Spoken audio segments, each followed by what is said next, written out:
अस्सलाम वालेकुम। Welcome back to my channel everything simplified. Pakistan studies के पार्ट 1 में जो मैंने लास्ट टाइम अपलोड की थी वीडियो, उसमें हमने बात की थी कुछ फैक्टर्स की और कुछ हिस्टोरिकल बैकग्राउंड देखा था। एक फैक्टर जो which led to the independence of Pakistan was religion. तो आज हम देखते हैं कि दूसरा क्या फैक्टर है कि हिंदूज़ और मुस्लिम्स इकट्ठे एक कंट्री में नहीं रह सकते थे और इसलिए सेपरेशन हुई। तो आज हम देखते हैं कि रेस ने आखिर क्या रोल प्ले किया था। तो इस ख़ित्ते में अरब्स जो थे वो पहले आए थे एज मर्चेंट्स, और वो उन्होंने अपने आप को इम्पॉर्टेंट सी पोर्ट्स जो थे यहाँ पे अपनी छोटी छोटी सेटलमेंट्स इस्टेब्लिश कर ली थी और कुछ हिंदूज़ को कन्वर्ट भी कर लिया टूवर्ड्स इस्लाम। कुछ ने हिंदू औरतों के साथ शादी कर ली और उनके साथ बच्चे हुए उनके। जो रूलर्स थे उन एरियाज़ के, उनको लगता था कि इनके साथ अच्छे रिलेशनशिप्स इस्टेब्लिश करना बहुत इम्पॉर्टेंट है क्योंकि ट्रेड चल रही है तो उनको भी प्रॉफिट हो रहा था। हाँ, लोकल कम्युनिटी के साथ कोई ना कोई ऑन एंड ऑफ इनके फ्यूड्स होते रहते थे क्योंकि हम लोगों ने पहले ही बात की थी कि जो हिंदू कम्युनिटी है वो बहुत ज़्यादा एक्सक्लूसिव है और वो मुस्लिम्स को पसंद नहीं थे करते, फॉरेनर्स की तरफ होस्टाइल बिहेवियर था, एक अलग मज़हब की तरफ होस्टाइल बिहेवियर था। तो इनके फ्यूड्स डिस्पाइट द फैक्ट कि रूलर्स इनको सपोर्ट कर रहे थे अरब सेटलर्स को, इनके लोकल लोगों के साथ कोई ना कोई फ्यूड्स हो जाते थे। जब नॉर्दर्न एरियाज़ को मुस्लिम्स ने कॉन्कर कर लिया तो उनको बहुत ज़्यादा मुश्किल पेश आ रही थी क्योंकि वो टेरिटरी बहुत वास्ट थी और इतना उनके पास मैन पावर नहीं था कि वो उस पूरे ख़त्ते को, नॉर्दर्न इंडिया के ख़त्ते को कंट्रोल कर सके प्रॉपर्ली। और जो वहाँ के लोकल्स थे वो इतने डॉसाइल नहीं थे, इतने पीसफुल नहीं थे और वो ना फॉरेन रूलर्स को एक्सेप्ट कर रहे थे। कॉन्स्टेंटली उनकी तरफ से रिबिलियंस भी चल रही थी और वो डिस्ट्रप्शंस भी करते थे डेली लाइफ के मैटर्स में। तो जो रूलर्स थे उनकी तरफ से काफ़ी कोशिश हो रही थी कि पैसिफाई किया जाए हिंदू कम्युनिटी को, ताकि एक जो निज़ाम है, जो उनका एक रूल है वो पीसफुली चल सके और जो कांस्टेंट डिस्ट्रप्शंस आ रही हैं वो ना आए। लेकिन ऑब्वियसली हिंदूज़ मेजॉरिटी में थे, एक वैसे ही होस्टाइल बिहेवियर था उनका फॉरेनर्स की तरफ। दूसरा, फॉरेनर्स रूल करें उनको, माइनॉरिटी में हो, तो ये प्रॉब्लम्स पेश आ रही थी रूलर्स को हिंदू मेजॉरिटी की तरफ से, क्योंकि वो एक्सेप्ट नहीं कर रहे थे फॉरेन रूलर्स को। और ये नेचुरल भी है कि आप पे आके कोई और मज़हब के लोग और नेशनलिटी के लोग रूल करने लग जाएं। तो आई थिंक ये उनका एक नेचुरल साइकोलॉजिकल रिएक्शन था। इवेंचुअली लोकल पॉपुलेशन को कंट्रोल में रखने के लिए, और एरिया भी जैसा कि मैंने अभी थोड़ी देर पहले कहा था कि बहुत वास्ट था, तो उन रूलर्स के पास कोई और ऑप्शन नहीं थी कि वो अल्टीमेटली फ़ोर्स ही यूज़ करते। उसके बाद उन्होंने जो मुस्लिम कॉलोनीज़ थी वो ऐसी जगहों पे प्लेस करनी शुरू की जहाँ पे उनको लग रहा था स्ट्रेटेजिकली उनके लिए बेनिफिशियल होंगी, कम्युनिकेशन आसान हो जाएगा उनका, क्योंकि फार फ्लंग टेरिटरीज़ में कम्युनिकेशन बहुत मुश्किल हो जाता है और वहाँ पे फॉरेस्ट भी थे, बहुत घने जंगल थे और रिवर्स बहुत लार्ज थे, तो कम्युनिकेशन बहुत मुश्किल था वहाँ पे। तो इसलिए उन्होंने कम्युनिटीज़ बना दी मुस्लिम्स की, कॉलोनीज़ बना दी मुस्लिम्स की। और ये कॉलोनीज़ या कम्युनिटीज़ बनाना एक आसान काम नहीं था क्योंकि उनके पास पहले ही मैन पावर इतनी ज़्यादा नहीं थी और एरिया बहुत वास्ट था, तो ये एक इजी काम नहीं था। शुरू में ये टर्किश और सेंट्रल एशियन कम्युनिटीज़ ही थी इंटायरली, लेकिन उसके बाद जैसे जैसे हिंदूज़ भी कन्वर्ट होते गए, लोकल्स कन्वर्ट होते गए, तो उन्होंने भी इनको ज्वाइन कर लिया। जो लोकल कम्युनिटीज़ थी जो होस्टाइल थी मुस्लिम्स की तरफ, वो डिफ्रेंशिएट नहीं करते थे बिटवीन कॉन्वर्ट्स एंड दी टर्क्स और अरब्स। जिन जगहों पे भी टर्क्स का रूल था उन जगहों पे जितने भी मुस्लिम्स थे उनको टर्क्स ही समझा जाता था, चाहे वो लोकल कॉन्वर्ट्स ही क्यों ना हो। आज भी जितने भी मुस्लिम्स हैं यहाँ पे बहुत सारे वो हिंदूज़ के ही डिसेंडेंट्स हैं जो कन्वर्ट हो गए थे। गांधी के हिसाब से उस वक्त उन्होंने ये प्रोपेगेंडा स्टार्ट किया कि जितनी भी मुस्लिम कम्युनिटी है वो सारे ही कॉन्वर्ट्स हैं, जबकि ये एक्चुअली ट्रू नहीं था। सिर्फ एक स्मॉल नंबर ऑफ पीपल व कॉन्वर्ट्स एंड रेस्ट ऑफ देम व फ्रॉम टर्किश और सेंट्रल एशियन डिसेंडेंट्स। गांधी ने ये प्रोपेगेंडा चलाने की कोशिश की कि जितनी मुस्लिम कम्युनिटी है वो हिंदू कॉन्वर्ट्स के ही आगे से डिसेंडेंट्स हैं, which is not true, because एक small number of Muslims were descendants from the Hindu converts, but a significantly large number of Muslims were descendants of people from Turkish heritage or Central Asian heritage.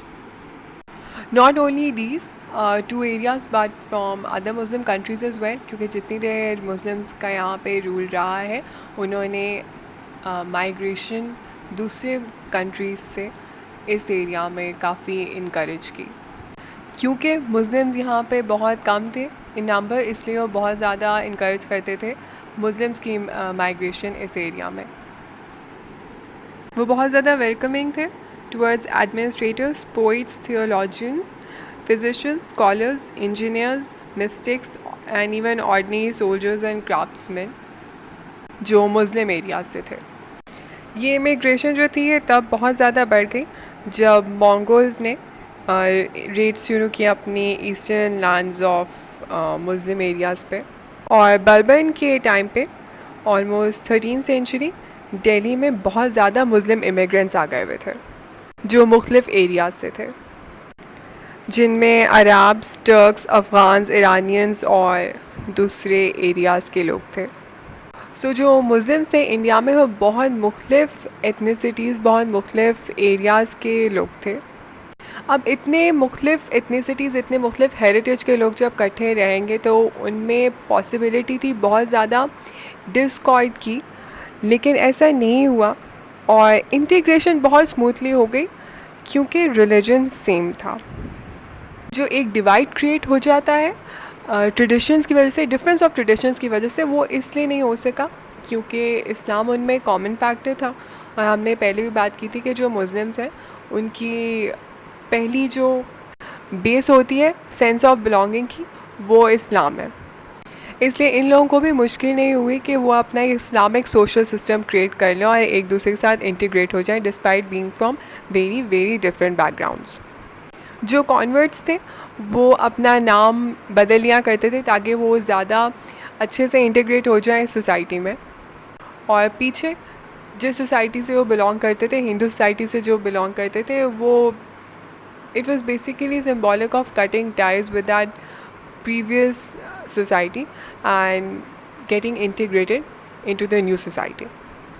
And on this basis we can safely say कि गांधी का जो ये statement था, ये stance था, वो बिल्कुल गलत था कि जितने मुस्लिम्स हैं वो हिंदू कॉन्वर्ट्स के डिसेंडेंट्स हैं। जो सब कॉन्टिनेंट में मुस्लिम कल्चर है उसकी जो रूट्स हैं वो इस्लाम है और वो इस्लामिक कल्चर के ही फंडामेंटल्स को फॉलो करते हैं। हाउएवर क्योंकि एक और कल्चर के साथ रह रहे थे इसलिए ऑब्वियसली कुछ इन्फ्लुएंसेस हैं उस कल्चर के मुस्लिम कल्चर पे, जो कि एक नेचुरल फिनोमेना है। अगर आप किसी ऐसे कल्चर में रह रहे हैं जो किसी ऐसे कल्चर के बहुत करीब रह रहे हैं जो काफ़ी स्ट्रॉन्ग है, तो उसके इन्फ्लुएंसेस आप पर आ ही जाएंगे, स्पेशली अगर आप एक बहुत ज़्यादा एक्सक्लूसिव कम्युनिटी नहीं है। जो सब कॉन्टिनेंट का एक इंडो मुस्लिम कल्चर है वो बहुत ज़्यादा सेंट्रल एशियन कल्चर से इन्फ्लुएंस्ड है और जो माइग्रेंट्स थे उन्होंने अपनी कुजीन, हैबिट्स, कस्टम्स और जो आइडियाज़ थे उनके वो ऑलमोस्ट वही रखे जो उनके एंसेस्टर्स के थे। मुग़ल्स ने स्पेशली बहुत ज़्यादा प्रमोट किया ईरानियन कल्चर को। ईरानियन लिटरेचर और पोइट्री का बहुत इन्फ्लुएंस था उस टाइम पे और मुग़ल्स ने बहुत ज़्यादा इनकरेज किया ईरानियन इमिग्रेशन को। और अरब इन्फ्लुएंस इस एरिया में इसलिए था because Islam and because the early settlers were Arab.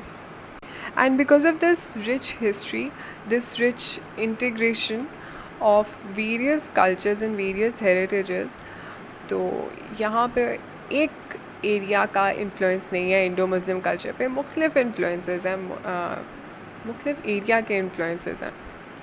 मुख्तलिफ़ एरिया से यहाँ पे मुस्लिम इमिग्रेंट्स आए और मुख्तलिफ़ टाइम्स पे मुख्तलिफ़ एराज़ में मुख्तलिफ़ एरियाज़ के इन्फ्लुएंसेस रहे बिकॉज ऑफ द रूलर्स। इसलिए इंडो मुस्लिम कल्चर जो है वो किसी एक मुस्लिम एरिया से या एक मुस्लिम कल्चर से इन्फ्लुएंस नहीं हुआ है। इसमें डिफरेंट कल्चर्स का इन्फ्लुएंस है। Basically a mixture of various Muslim cultures. बाकी के मुस्लिम वर्ल्ड के लिए यहाँ के जो मुस्लिम्स थे वो इंडियंस थे, लेकिन यहाँ के मुस्लिम्स के लिए वो इंडियंस नहीं थे, क्योंकि यहाँ पे और बहुत सारे इंडियंस थे जो उनसे कम्प्लीटली डिफरेंट थे। इसलिए वो सिर्फ अपने आप को इंडियंस नहीं थे कह सकते, और उनको अपनी एक सेपरेट आइडेंटिटी चाहिए थी और एक प्रोटेक्शन चाहिए था अपने फेथ का, जो एक फाउंडेशनल कंपोनेंट था उनके कल्चर का। बाय द टाइम पाकिस्तान बनने की बात हुई, जो यहाँ के मुस्लिम्स थे दे वर नीदर टर्क्स नॉर इरानियंस और अरब्स, वो इंडियन मुस्लिम्स थे, लेकिन वो अपने आप को इंडियन कम्प्लीटली नहीं थे कह पा रहे। जो टर्म उन्होंने उसके बाद अडॉप्ट की, उन्होंने ये अडॉप्ट की कि they were Muslims of India. So here I will conclude today's lecture. आप कमेंट्स में बताइएगा आपको कैसा लगा, कोई क्वेश्चंस हैं तो बताइएगा, मैं उनको आंसर करने की कोशिश करूँगी, और कोई सजेशंस हैं तो वो भी बताइएगा। लाइक करें, शेयर करें और सब्सक्राइब करें इस चैनल को।